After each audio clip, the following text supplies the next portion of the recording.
Aqui a gente pode ver a cartilha de vogais, que representa o espaço do trato vocal no qual as vogais são articuladas. O lado esquerdo indica a parte anterior da boca, onde são pronunciadas as vogais anteriores, como I, E, E. O lado direito indica a parte posterior, onde são pronunciadas as vogais como U, O, O. A parte de cima indica as vogais altas ou fechadas, como I e U. E a parte de baixo, vogais abertas ou baixas, como A. Não vou entrar em detalhes sobre isso aqui porque já falei disso em outros vídeos, incluindo um dos mais antigos vídeos do canal, onde apresento em detalhes praticamente todas as vogais que existem. O que a gente vai falar aqui é novamente sobre o fenômeno de harmonias vocálicas, da qual já falei antes. Vê meu vídeo sobre o assunto se ainda não viu, hein?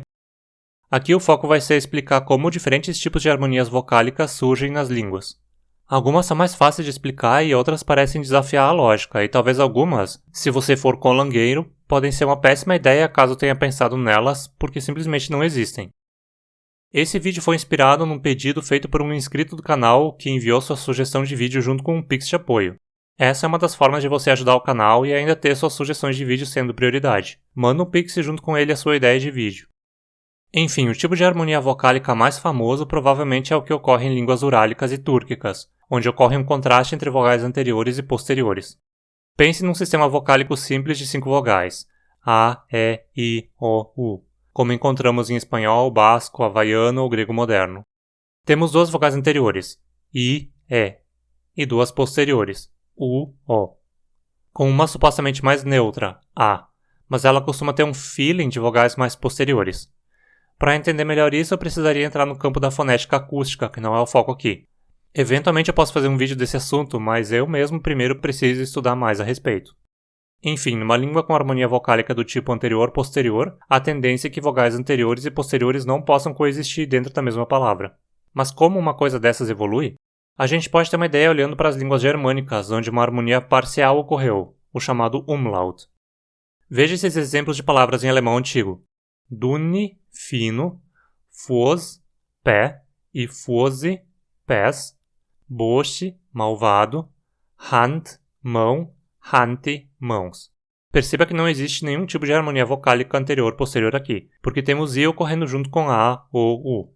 Pois bem, o fato é que esse I no final da palavra, uma vogal anterior, acabou puxando a vogal da sílaba antes dele para uma posição anterior também. Se imagina que isso aconteça como uma espécie de antecipação. A língua precisa ser empurrada para frente para pronunciar um I. E na fala as pessoas começam a empurrá-la para frente já muito antes da hora de realmente pronunciar um I, antecipando sua chegada. Como consequência, um U empurrado para frente se torna U. Um O empurrado para frente se torna E. E um A empurrado para frente se torna A.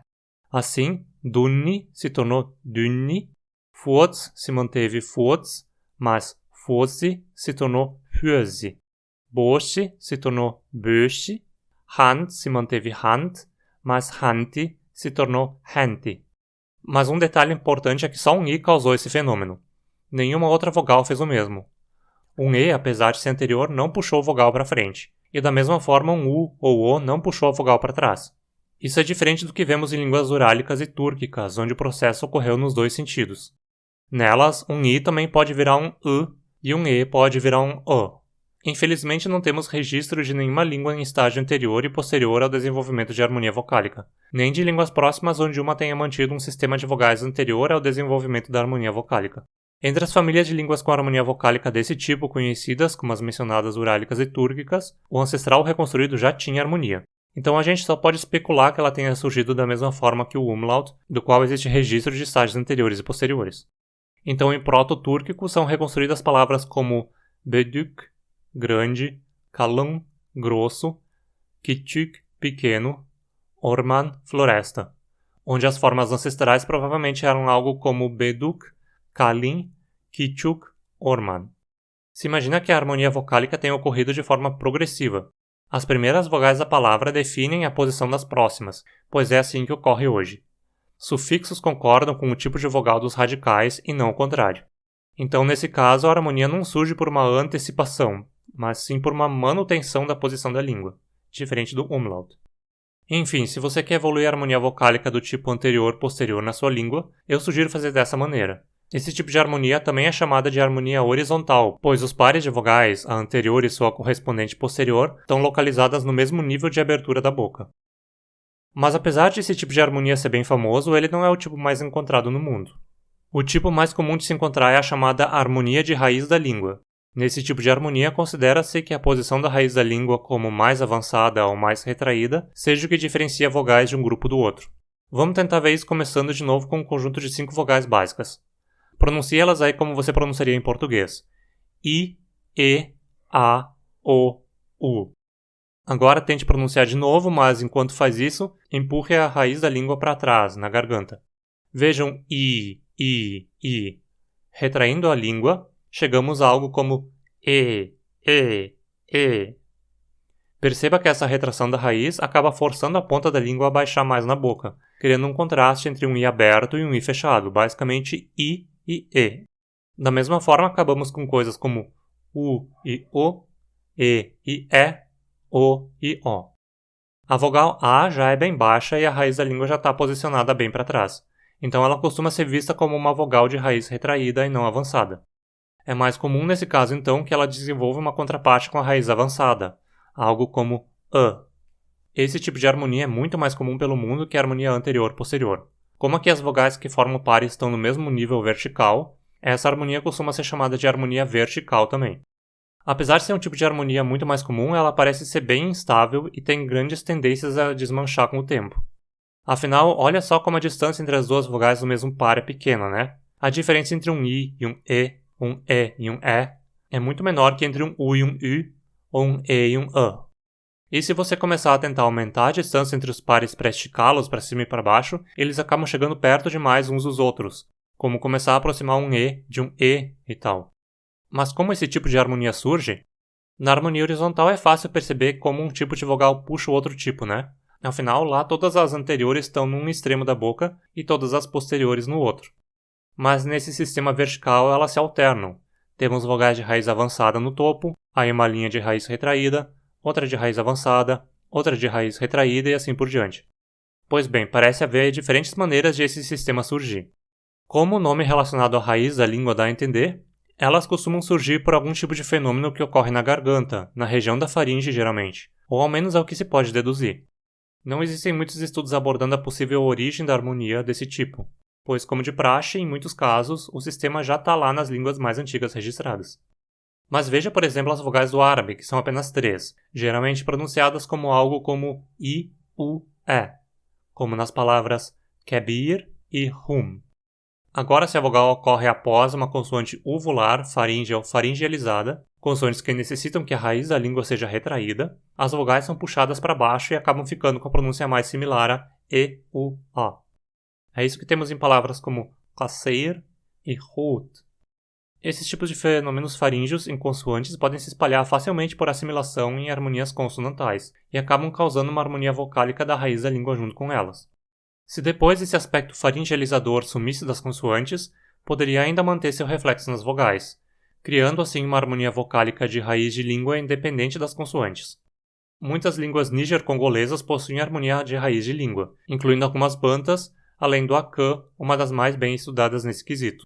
A exata origem da harmonia de raiz de língua nelas não é certa, mas uma proposta interessante é que tenha surgido de uma harmonia nasal anterior.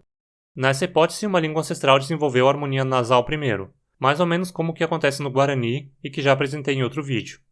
Ou seja, nesse caso a língua possui originalmente 2 tipos de vogais, orais e nasais, como o português tem, por exemplo, onde essas nasais podem ter surgido a partir de consoantes nasais, como M, N. Posteriormente, a nasalização pode se espalhar pela palavra inteira, então criando palavras com vogais apenas orais ou apenas nasais. Ou seja, a tendência original é de que as vogais nasais espalhem sua nasalização para vogais vizinhas da palavra, criando então palavras inteiramente nasais e outras inteiramente orais. Teríamos então uma língua ancestral com 5 vogais orais e suas contrapartes nasais. I, in, U, E, O, A. Para pronunciar uma vogal nasal, a gente precisa baixar o véu palatino para deixar o ar sair pelo nariz. Isso pode forçar a língua para baixo, retraindo a raiz. Como consequência, as vogais nasais começam a ser pronunciadas mais abertas que as contrapartes orais. Depois, a nasalização pode ser perdida e ficamos com uma harmonia de raiz de língua novamente. E existe ainda uma terceira teoria de como esse tipo de harmonia pode surgir, e é o que já foi proposto para a harmonia vocálica de línguas mongólicas e tunguscas, 2 famílias que eu apresentei aqui há pouco tempo. Essas línguas atualmente possuem predominantemente uma harmonia de raiz de língua também. Mas há evidências de que elas originalmente possuíam uma harmonia anterior-posterior que depois migrou para uma harmonia de raiz de língua. Como isso aconteceu? De início, o proto-mongólico tinha então uma harmonia horizontal, a princípio com 8 vogais formando os pares I, U, U, E, O, A. I, E, A eram as vogais anteriores, U, O, A as posteriores. Dentro desse sistema, a primeira coisa que se supõe que tenha ocorrido é que as vogais fechadas não arredondadas I, U tenham neutralizado, ficando apenas I. Com isso, o I se tornou uma vogal neutra. Esse fenômeno ocorreu também nas línguas urálicas, onde o I é igualmente neutro. Posteriormente, ocorreu um processo de rotação vocálica com as vogais restantes. As vogais anteriores mais fechadas foram empurradas para a posição em que suas contrapartes posteriores estavam, e as contrapartes posteriores, como consequência, foram empurradas para baixo. Nas abertas, a posterior se tornou centralizada e a anterior também, mas mais fechada. A exata causa dessa rotação das vogais não é conhecida, apesar de haver sugestões de terem sido influência de línguas faladas no Extremo Oriente muito antigamente, tipo milênios atrás. Além das línguas mongólicas, essa rotação afetou também a harmonia vocálica das línguas tunguscas e coreânicas. Mas será que não existe mesmo uma maneira de harmonias vocálicas assim, envolvendo a altura, evoluírem a partir de uma vogal afetando outra, como na harmonia anterior ou posterior? Olha, existem algumas tendências atuais que sugerem que pode sim, incluindo o português brasileiro. Mas isso eu vou deixar para discutir em outro vídeo. E se você estava pensando em fazer algum tipo de harmonia vocálica para sua conlang, contrastando extremos de vogais como totalmente fechadas, I e U, em um tipo de palavra, e totalmente abertas como A em outras, acho melhor reconsiderar. Algo desse tipo acho que não existe em nenhuma língua já registrada. E o que você acha de ver a sua sugestão de vídeo chegar depressa aqui?